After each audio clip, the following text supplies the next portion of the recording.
Hi అందరికీ good morning. కొంతమంది Instagram reels యూట్యూబ్లో చూసి కోచింగ్ సెంటర్కి వెళ్తున్నారు.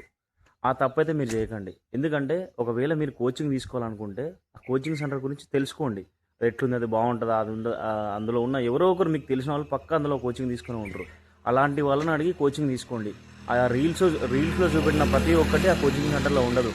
ఆ రీల్స్లో చూస్తే అదంతా డ్రామానే ఉంటుంది. ఆ డ్రామా మీకు ఏంటంటే మెయిన్ డబ్బులు బొక్క.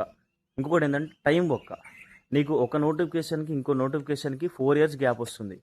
నీ ఏజ్ ఇప్పుడు 20 ఉన్నది, 24 అవుతుంది. 25 ఉంటే 29 అవుతుంది. నీకు అంత ఒప్పుకుంటుందా? ఒక నోటిఫికేషన్ మిస్ అయితే నీ అమ్మ నాకు ఎందుకు ఇదంతా లొల్లి లొల్లి ఉన్నదని వదిలేసి ఇంటికి పోతావు.